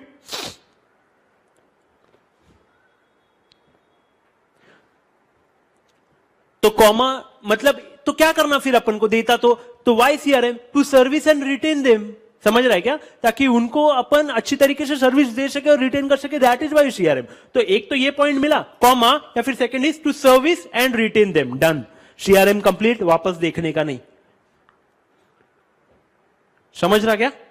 Okay, फुर्ती रखनी है आपको, एनर्जी नहीं छोड़नी है आपकी। इसी तरीके से नाउ आप सीआरएम तक पक्के हो जाओगे। देखो ना, इधर तक सवाल आया, you would be able to write. इतना ही पढ़ो जितना मैं बोल रहा हूं, एग्जाम के पहले आईटी निकल जाएगा पक्के से, ओके, कोई चीज बचेगी नहीं। Alright, complete. Now we move towards, ये जल्दी से खत्म कर रहे हैं अपन, सप्लाई चेन मैनेजमेंट। जिंदगी भर से पढ़ते आए, इसमें कोई समय नहीं दे रहे अपन। सप्लाई चेन मैनेजमेंट यानी इट स्टार्ट्स फ्रॉम, मतलब supply chain, raw material, manufacture, delivery, okay, service. So कहने का मतलब 4 स्टेजेस है इसमें। सप्लाई चेन मैनेजमेंट, आपको वो डेफिनेशन तो लिखनी है कि देखो, planning, implementing and controlling the operations of the supply chain, okay, ये तो है ही है। यानी आपको कोई चीज मैं अंडरलाइन वगैरह नहीं करवा रहा हूं, यानी वो इंपॉर्टेंट नहीं है, ऐसा नहीं है, ओके। तो ये कहां से स्टार्ट होता है? Storage of raw material, work in process, inventory and finish goods from point of origin two point of consumption. इतना ध्यान में रखकर इसके 4 स्टेजेस है। प्रोक्योरमेंट का मतलब क्या? परचेसिंग यानी रॉ मटेरियल परचेस करना कम से कम प्राइस में और राइट जगह पर रॉ मटेरियल डिलीवर करना, okay. Next is operation. Operation के उधर लिखेंगे कन्वर्जन या फिर ट्रांसफॉर्मेशन। किसमें ट्रांसफॉर्मेशन होगा इसमें? What would be the transformation from raw material से फिनिश गुड्स? ट्रांसफॉर्मेशन लिखो, खत्म करो। डिस्ट्रीब्यूशन उधर लिखना लॉजिस्टिक्स, ब्रैकेट में ट्रांसपोर्टेशन, ऊपर था ट्रांसफॉर्मेशन, इधर है transportation, okay. And last is integration. Integration का मतलब क्या? कि इन सब में प्रॉपर कोऑर्डिनेशन रहना चाहिए कि यार रॉ मटेरियल आ गया लेकिन मशीन्स रेडी नहीं है, machines ready, raw material, this shouldn't happen, okay. Delivery के व्हीकल्स फालतू खड़े हैं, लेकिन तो कोऑर्डिनेशन होना चाहिए। तो इंटीग्रेशन का ऊपर जो डायग्राम है ना, उसमें दिखेगा कोऑर्डिनेशन, मैनेजमेंट, कंट्रोल, ये 3 चीजें। Can you see that? वो तीनों शब्द उसमें आने चाहिए, खत्म। सप्लाई चेन मैनेजमेंट खत्म। Last is important, this question is important. आपका एग्जाम क्या करता है? Question paper, it asks you questions which covers many questions। एक सवाल ऐसे पूछते जो 3-4 सवाल कवर करे एक साथ। तो ऐसा सवाल है ये कि भाई ईआरपी, सीआरएम और एससीएम में डिफरेंट रिलेशन क्या है, आपको ये समझना है। ईआरपी क्या है? सब कुछ इंटीग्रेट करता है, तो सारे प्रोसेस स्टैंडर्डाइज करना उसका काम है। एससीएम क्या है? वो सप्लायर्स के साथ कम्युनिकेशन रखता है, यानी वो एक अलग साइड में बैठता है और उनसे अच्छे रिलेशनशिप मेंटेन करने की। कस्टमर, ये सीआरएम कस्टमर के साथ हेल्दी रिलेशनशिप्स अक्वायर करना, रिटेन करना, सर्विस करना, ये काम है उसका। तो both sit at the opposite ends, in spite of sitting at opposite ends they have the same end goal. ये अपन को लिखना है, तो जल्दी से वहां लिखेंगे। देखो ईआरपी है ना, ईआरपी जो लिखा हुआ है उस डायग्राम में एरो करो ऊपर, ये जो ईआरपी लिखा हुआ है उधर एरो करो और लिखना improve and streamline business process. Improve and streamline business process,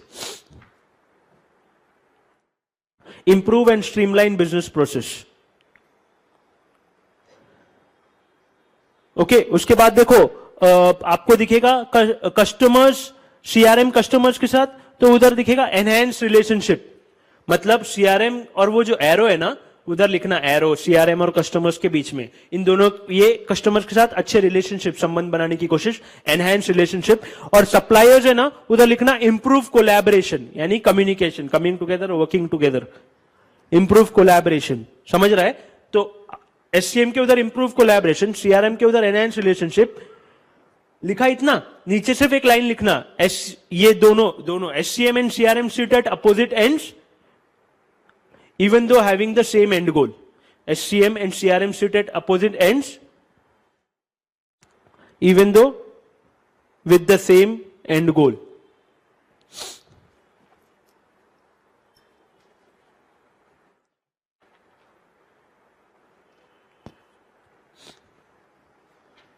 Done? Alright, now we move on to human resource management system. लिखा आपने वो?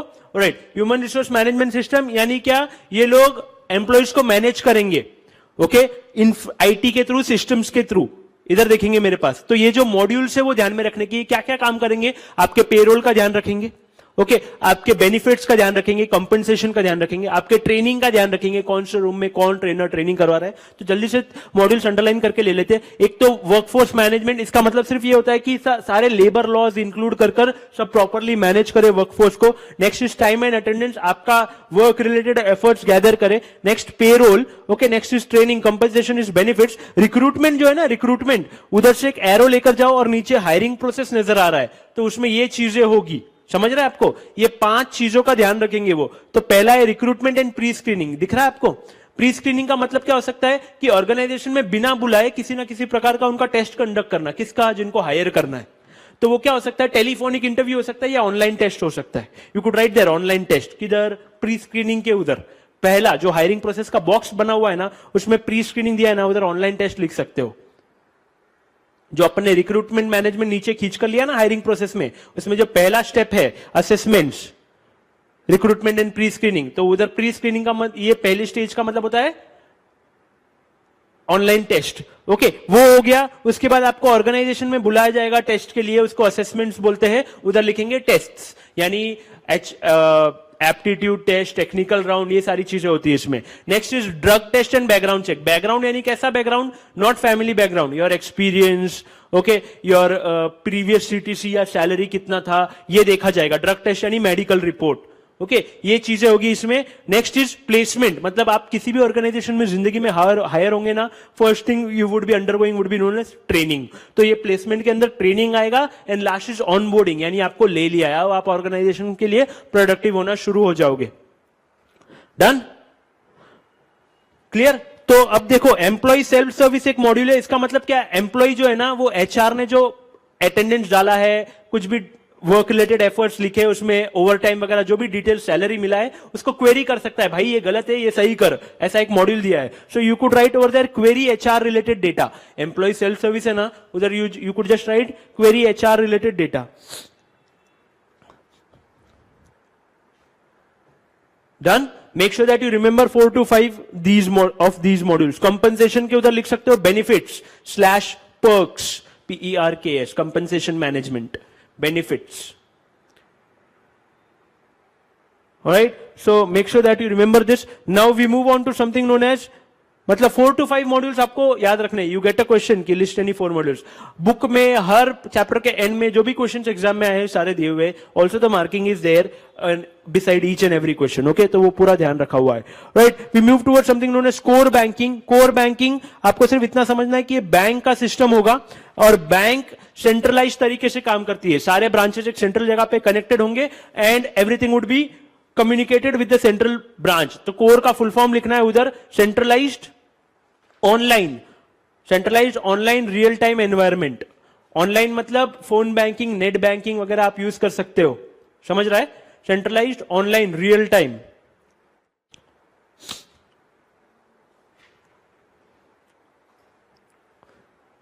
ठीक है, मतलब रियल टाइम यानी हाथों हाथ, यू गेट द एटीएम, आप इमीडिएटली विड्रॉ करो, अपडेट उधर हो जाएगा, फिर सब ब्रांचेस में ऑटोमेटिकली अपडेट होगा उसी टाइम पर। ओके, रियल टाइम और बैच का डिफरेंस देखा था। Centralised, online, real time environment is the full form. Okay, अभी 3 अलग अलग ऑर्गेनाइजेशन ने 3 अपने प्रोडक्ट्स दिए हैं ये core banking related. First is known as Infosys का फिनेकल। इन्फोसिस नामक ऑर्गेनाइजेशन ने फिनेकल नामक कोर बैंकिंग सोल्यूशन बनाया कि ये लो बैंक वालों, this is the solution which is made in order to make sure that you could work through it. Okay, हम आपको सोल्यूशन बनाकर देते हैं, आप इसमें काम कर सकते हो। जैसे माइक्रोसॉफ्ट ने वर्ड डॉक्यूमेंट्स बनाए वैसे ही। तो इन्फोसिस के फिनेकल के उधर लिखना है addresses core needs of the banks, addresses core needs of the banks.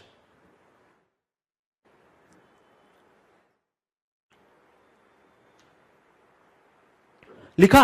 अब इसमें कुछ मॉड्यूल से सिर्फ नाम लिखना कि कस्टमर की सारी इंफॉर्मेशन तो होगी ना उसमें। तो पहला it could be customer information, एक module customer information, comma customer analytics. 4 से 5 मॉड्यूल्स लिखेंगे हम। लिखा customer analytics. Then you could write payments, सारे पेमेंट्स का ध्यान देना। Then you could write origination, origination का मतलब होता है loan. Okay, loan related module होगा ये। Last you could write Islamic banking, Islamic, इस्लाम जो फॉलो करते हैं उनके रिलेटेड, इसमें इस्लाम का एक लॉ होता है विच इज नोन एज शरिया, उस लॉ के रिलेटेड वो चीजें उसमें डाली गई। लाइक दोज पीपल इंटरेस्ट लेना या देना उनके रिलीजन में इज अ क्राइम, तो उस हिसाब से ये चीज बनाई गई है। अंडरस्टैंडिंग कस्टमाइज्ड है उनके हिसाब से, इस्लाम के हिसाब से। शरिया नाम का लॉ रहता है, SHARIA, just for your information. Islamic banking. तो कस्टमर के 2 मॉड्यूल्स लिखे अपन ने, पेमेंट्स लिखा और ओरिजिनेशन लिखा और Islamic banking. Okay, 5 modules we have complete. Infosys Finacle. Next is nucleus का फिन1। ये खास करके लोन के लिए रहता है। ये मतलब कैसा, इन्फोसिस फिनेकल भी इंप्लीमेंट कर सकती है वो बैंक, एंड साथ साथ इट कुड इंप्लीमेंट न्यूक्लियस फिन1 as well, because it is specifically for loan. तो उधर लिखना loan origination and credit card system, loan origination and credit card system.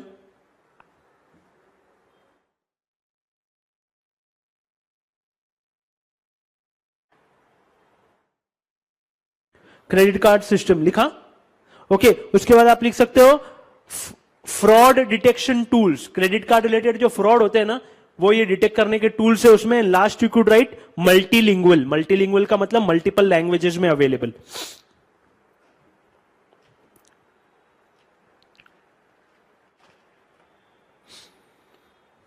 Done. Last is Oracle का फ्लेक्स क्यूब। इसमें 3 चीजों का इंटीग्रेशन होगा, सुनना मेरी बात। CMA, customer information, management information and accounting information. तो इतना लिख दो, इंटीग्रेट्स CMA, कस्टमर इंफॉर्मेशन, कस्ट इन्फो लिख दो, MGMT इन्फो लिख दो।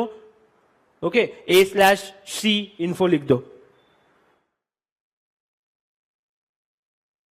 और एक लास्ट चीज लिख लेना, straight through processing, STP। That is all.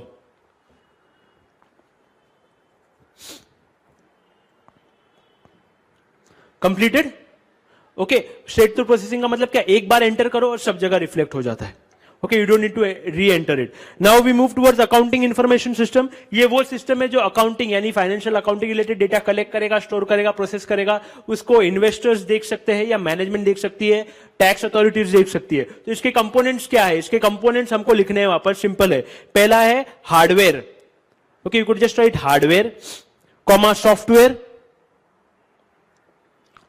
H/W लिख सकते हैं हार्डवेयर को, S/W सॉफ्टवेयर को, है ना, शॉर्ट में। और वो रिकॉग्नाइज्ड भी, एग्जाम में भी लिख सकते हो। Procedures and instructions, comma people, comma data,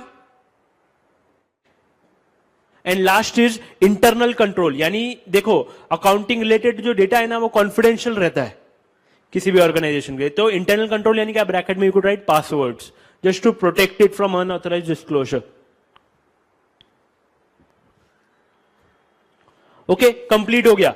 अब हम मूव करते हैं आर्टिफिशियल इंटेलिजेंस की तरफ। आर्टिफिशियल इंटेलिजेंस का मतलब होता है मशीनों में इंसान के दिमाग की जैसी ताकत देता है। Machine should do the work like a human का माइंड डज या फिर ह्यूमन की बॉडी डज। तो इसके 4 कमर्शियल एप्लीकेशन से सिंपल है। It helps us in taking decisions. Machine like our brain helps us in taking decisions. मैं 4 चीजें बता देता हूं, then we would be writing some stuff. एक तो decision support, next is there is huge amount of information in the world available on search engines या फिर available on different servers. Google क्या करता है, specific जो चाहिए वो लाकर देता है. यानी जो important, या फिर Siri, if you talk to a phone, you could voice recognize कर it just gives you what you want. तो कहने का मतलब इतनी सारी information में से, इतने सारे data में से, giving you the right thing, just what you want is again a type of work which a man does, ये machine कर रही है. तो एक तो decision support, एक information retrieval, third is known as virtual reality. Virtual reality मतलब क्या, आप अपने आंखों के ऊपर you could fix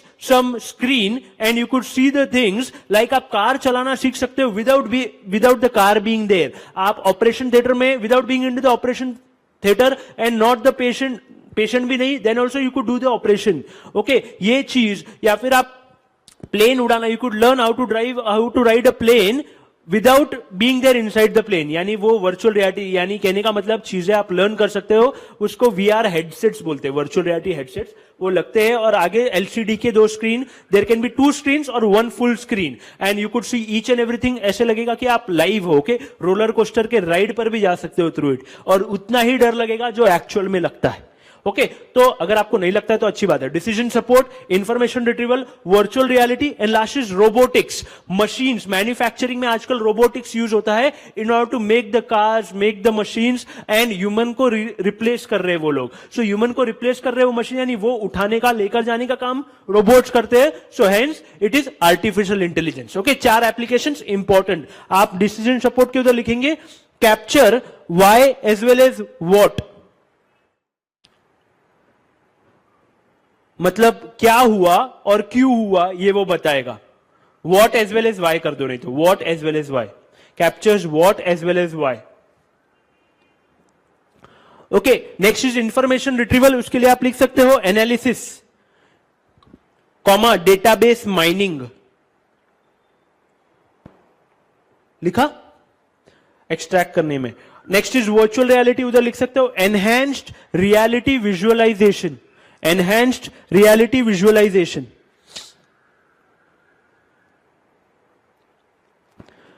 Last, robotics में you could write machine vision systems used in manufacturing. Machine vision systems used in manufacturing.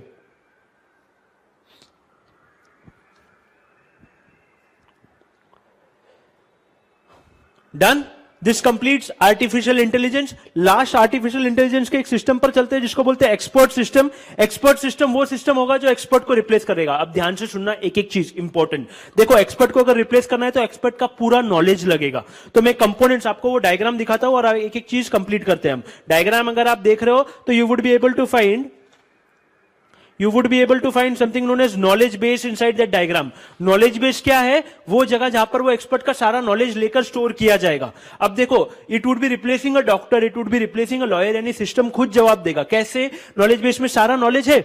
User interface नजर आ रहा है, यूजर इंटरफेस के ऊपर क्वेश्चंस पूछे जाएंगे जो पेशेंट है उसको. वो क्वेश्चंस के जवाब would be stored in database of facts. समझ रहा है? क्वेश्चन के जवाब, अरे ये हो रहा है, वो हो रहा है, हाथ दुख रहा है, पैर दुख रहा है, एटसेट्रा, वो क्वेश्चन के जवाब किधर गए? डेटाबेस ऑफ फैक्ट्स में.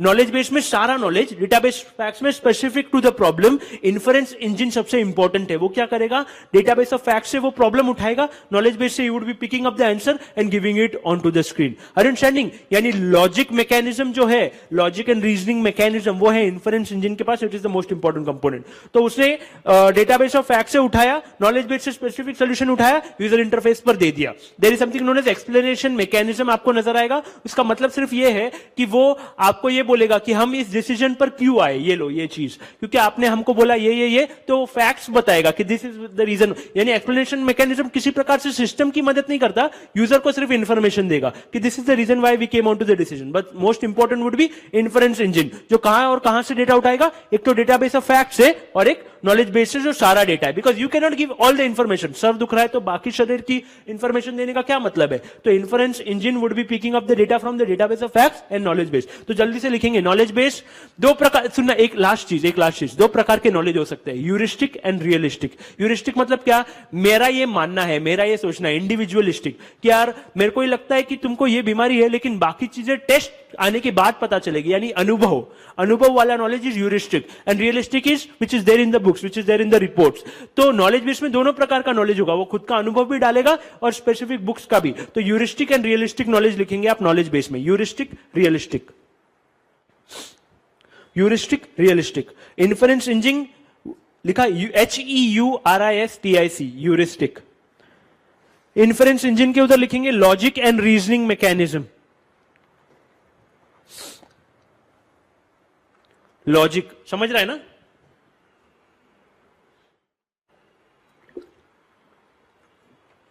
लॉजिक एंड रीजनिंग मैकेनिज्म लिखा। यूजर इंटरफेस के उधर थ्रू विच यूजर कम्युनिकेट्स,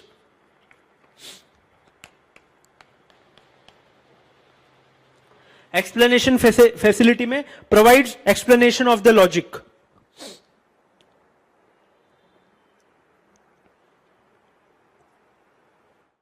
कि हम क्यों आए इस बात के ऊपर, राइट।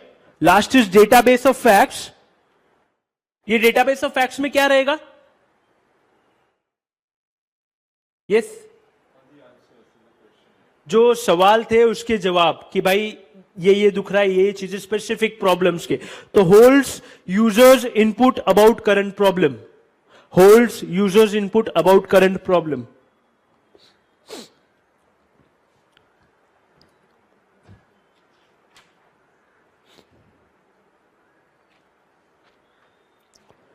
Done done. अब सुनना मेरी बात, एक्सपर्ट सिस्टम तीन प्रकार के हो सकते हैं, जल्दी से खत्म करते हैं। ये डायग्राम इंपॉर्टेंट है, okay, make sure that you draw it in the exam. Example based, यानी इसमें पुराने एग्जाम्पल लिए जाएंगे और उस एग्जाम्पल के एक चीज बनेगी which is known as decision tree, जो हम फर्स्ट चैप्टर में देखेंगे, डिसीजन ट्री। तो आप सिर्फ एग्जाम्पल बेस्ड के आगे लिख दो creates a decision tree, okay, you don't need to stop, कि आपको रुकने का हक नहीं है। आज आपको लिखते ही जाना और खत्म करना। We are moving towards the end of chapter 4 now. Create decision tree. Rules based में ये इस फॉर्म में होगा, इफ दिस देन दिस, अगर ये हो रहा है तो ये है, अगर ये तो if hyphen then rules, if then rules. किसमें, रूल्स बेस्ड में लिखा। Last is frame. फ्रेम मतलब क्या, टॉपिक वाइज। हैंड का सेक्शन दिस, हैंड की प्रॉब्लम रही तो वो उसमें घुसेगा एक्सपर्ट सिस्टम, लेग की रही तो उसमें, तो टॉपिक वाइज फ्रेम्स बनेंगे उसमें। Just write topic wise frames. Done. Next we move toward something known as business intelligence. देखो ये भी सिंपल है, आप ध्यान देना, एक एक चीज सुनने की कोशिश। 5 टूल्स है। पहला टूल ये ऑर्गेनाइजेशन को डिसीजन लेने में मदद करता है। By looking at some things they would be taking decision. तो पहला है सिंपल रिपोर्ट्स बनाना, सिंपल रिपोर्टिंग एंड क्वेरिंग, यानी एक प्रकार की रिपोर्ट बनेगी from looking at a place, जहां पर सारा डेटा पड़ा रहेगा ना, वहां से कुछ एक्सट्रैक्ट कर रिपोर्ट बनेगी। वो जो प्लेस है ना जहां पर वो सारा डेटा पड़ा रहेगा, उसको बोलेंगे डेटा वेयरहाउस। यानी ये सिर्फ इस सवाल का जवाब देता है कि आखिर हुआ क्या मेरे ऑर्गेनाइजेशन में थ्रू दैट रिपोर्ट्स, यानी it answers tell me what happened through data warehouse. Clear है। तो सिंपल रिपोर्टिंग एंड क्वेरिंग के उधर सिर्फ लिखना tell me what happened from, वो इन्वर्टेड कॉमा में लिखना टेल, यही एग्जैक्टली लिखना है एग्जाम में, tell me what happened simple reporting and querying में फ्रॉम डेटा वेयरहाउस। लिखा टेल मी व्हाट हैपेंड, अच्छे से लिखना है, राइट, अच्छी हैंडराइटिंग में। Next is business analysis. इसमें तो सिर्फ उसने बोला tell me what happened, business analysis would be analysing it and answering me tell me what happened and why. Understanding. तो आप लिखना tell me what happened and why, ये जवाब देगा कि भाई मेरे ऑर्गेनाइजेशन में ये उन टूल्स के थ्रू कि मेरे ऑर्गेनाइजेशन में what exactly wrong happened and what was the reason, right. यानी ये एक्सटेंडेड वर्जन हो गया सिंपल रिपोर्टिंग एंड क्वेरिंग का। And second is business analysis. Third is known as dashboard. Dashboard का मतलब क्या, इधर देखेंगे एक स्क्रीन के ऊपर सब कुछ, एक स्क्रीन के ऊपर सारे ऑर्गेनाइजेशन के मोस्ट इंपॉर्टेंट फंक्शन की फंक्शनैलिटी दिखाना। Okay, tell me a lot of things without much effort. मेरे को इधर उधर स्क्रॉल करने की जरूरत नहीं, एक स्क्रीन के ऊपर तुम सब कुछ दिखाने की कोशिश करो। Tell me a lot of things without much effort.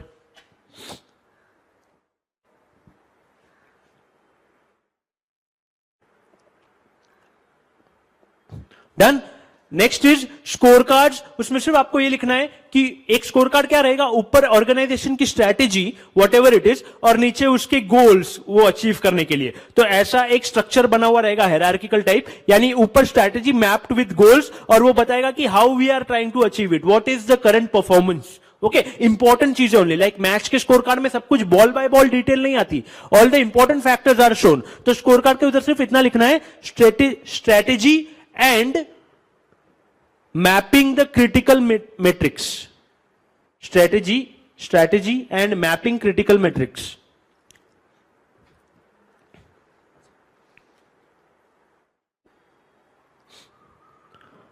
Alright, next last is data mining और स्टैटिस्टिकल एनालिसिस, उसमें सिर्फ लिखना है डेटा माइनिंग, यानी डेटा में से जैसे फिल्टर लगाते हैं ना एक्सेल शीट में, that is also data mining, data को एक्सट्रैक्ट करना और डिसीजन लेना। ओके, तो उधर सिर्फ लिख सकते हो पैटर्न डिस्कवरी, कि यार ये पर्टिकुलर टाइप के कस्टमर ये चीजें खरीदते हैं, पैटर्न डिटरमाइन किया है, पैटर्न डिस्कवरी।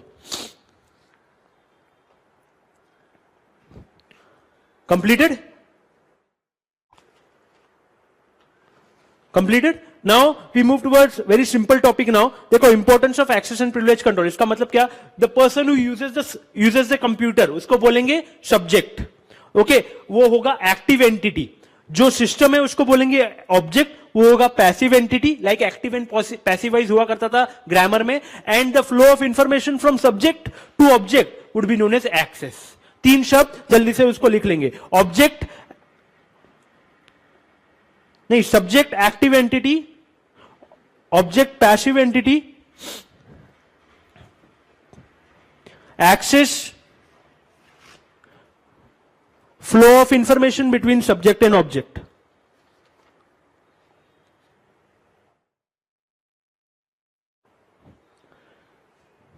लिखा क्या, subject active, object passive, access flow of information between subject and object. Clear है? वन लाइन के डेफिनेशन है।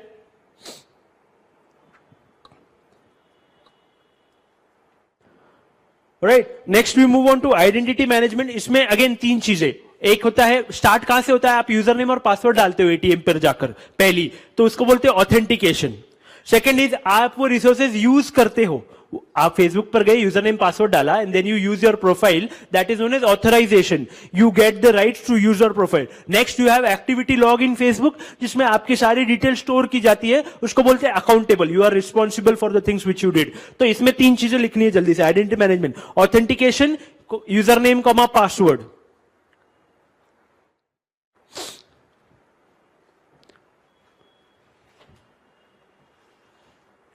Authorisation, what one can do, इतना लिखना है, आप क्या क्या कर सकते हो उस अकाउंट के ऊपर, what one can do. Authentication, user name and password, authorisation, what one can do, accountability, what a subject did, bracket में लिखना logs.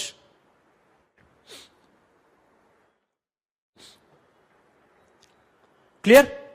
Alright, this completes identity management. अब इधर देखेंगे मेरे पास लॉग्स लिखना ब्रैकेट में, किसके लिए, अकाउंटेबिलिटी के लिए। राइट, इधर देखेंगे दो प्रकार की ऑर्गेनाइजेशन हो सकती है, छोटी और बड़ी। Big organisation would be using a type of access control, उसको बोलेंगे रोल्स बेस्ड। छोटी यूज करेगी, उसको बोलेंगे रूल्स बेस्ड। एग्जाम में क्वेश्चन क्या आ सकता है, what is the difference between roles based and rules based. Roles based यानी डिपार्टमेंट्स है और सब्जेक्ट के हिसाब से, यानी एचआर हो तो एचआर के हिसाब से राइट्स दिए जाएंगे। छोटी में कोई डिपार्टमेंट नहीं है, सिर्फ राइट क्लिक कर कर फाइल्स पर परमिशन दी जाएगी। तो वो जो है ना रोल्स बेस्ड, उसको स्टैटिक बोलते हैं, यानी एक बार दे दिया तो दे दिया, लेकिन इन केस ऑफ सिस्टम आप जब यूज करोगे ना तब डिसाइड होगा कि आपको वो राइट है या नहीं, यानी रन टाइम पर डिसाइड होता है या नहीं, तो वो डायनेमिक है। तो आपको ये जो दो हिस्से है, roles based and rules based, आपको किसी ना किसी तरीके से डिफरेंस लिखना है, 4 पॉइंट्स। तो रोल्स बेस्ड आएगा subject based, roles based would be subject based, और वो क्या हो जाएगा, ऑब्जेक्ट बेस्ड। समझ रहे हैं आपको, rules based would be object based. Roles based would be used in big organisation, big organisation ऐसे लिख सकते हो, और उधर लिख सकते हो small organisation.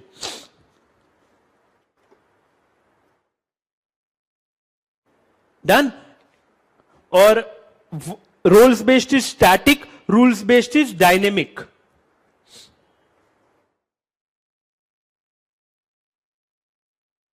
Roles based is easy, rules based is difficult. खत्म, 4 पॉइंट्स आपको मैंने डिफरेंस के दे दिए डायरेक्टली। आपने बुक में डिफरेंस दिया हुआ नहीं इतने अच्छे से, लेकिन अपने ये वनडे रिवीजन बुक में आ गया डिफरेंस। ऑलराइट, लास्ट चीज सिर्फ इतनी है, प्रिंसिपल ऑफ लीस्ट प्रिविलेज। इसका मतलब क्या, उतने ही राइट्स देने एक यूजर को जितना जरूरी है काम के, ज्यादा नहीं कम नहीं, समझ रहे हैं? मतलब एक बैकअप करने वाले यूजर को इंस्टॉल करने के राइट्स देने की जरूरत नहीं, एक टीपीएस वाले को एमआईएस की राइट देने की जरूरत नहीं, सिर्फ इतना लिखना, only those privileges, give only those privileges which are essential, give only those privileges which are essential for users work.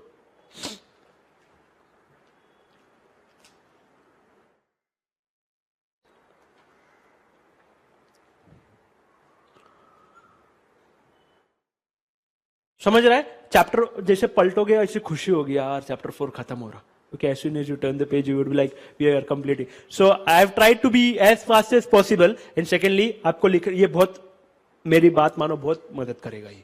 Okay, definitely आप सिर्फ ध्यान दो, ये एक दिन ध्यान दो, फिर बाद में देखना आईटी का पेपर कैसे निकलता है। Make sure that you message me, I have a contact number, make sure that you message me about each and everything which happens related. कोई ज्यादा डिटेल में भी कोई चीज चाहिए तो मुझको आप मैसेज कर सकते हो। Okay, it doesn't matter to me, it's just that कि हमको ये जल्दी से जल्दी इंपॉर्टेंट पॉइंट्स लेकर निपटाना है। You could ask me each and everything you want related to this subject, I would be always available. Right, so आपके लिए भी है ये। राइट, सो ये कंप्लीट हुआ प्रिंसिपल ऑफ डिस्प्ले। अब सुनना मेरी बात, क्रेडिट कार्ड प्रोसेसिंग करके कुछ है इंपॉर्टेंट, एक एक शब्द इंपॉर्टेंट है।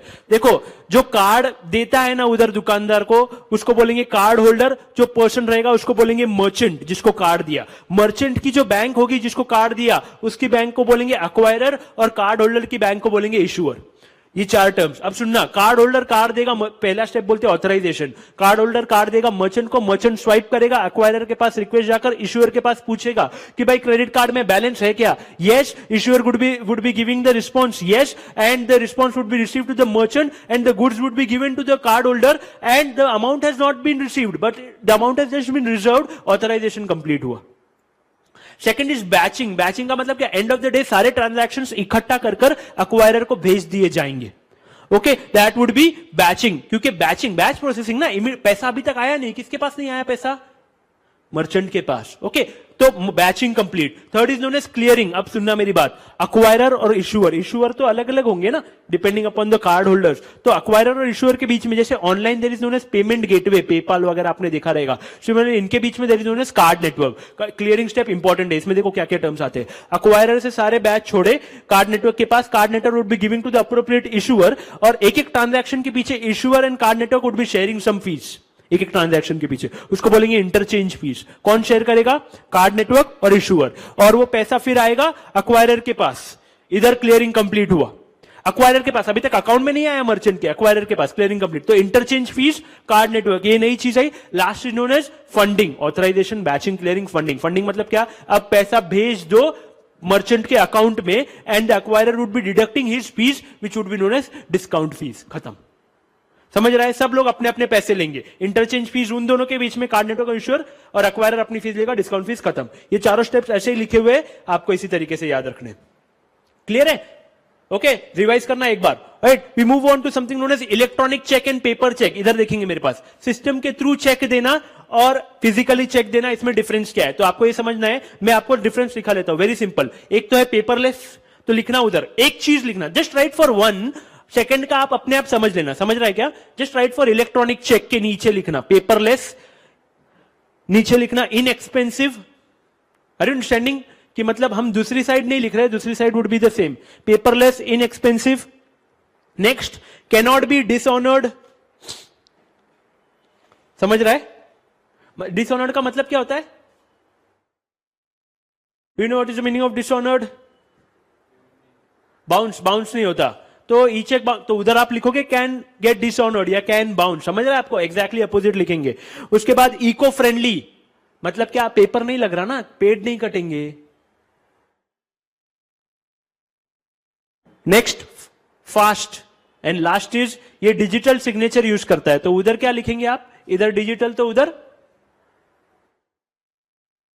किसमें डिफरेंस है? ये इलेक्ट्रॉनिक चेक और, तो उधर फिजिकल। ओके, डिजिटल सिग्नेचर, तो आप सिर्फ एक साइड लिख लो और छोड़ दो।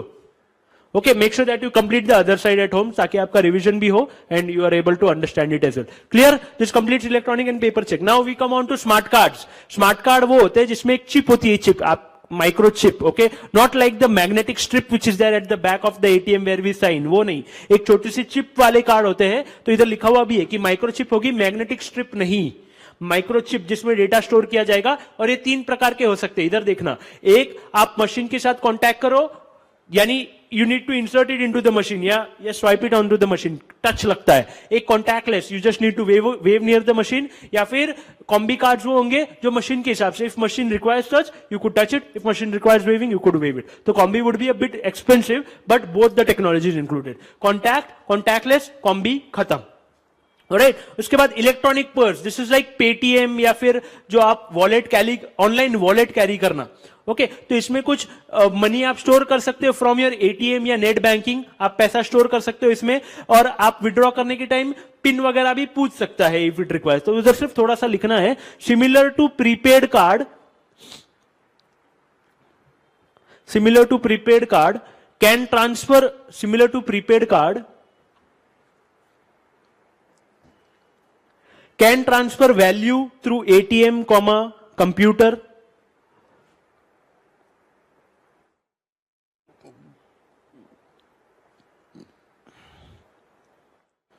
लिखा, लास्ट लिखना, uses PIN for validation, PIN, PIN, PIN.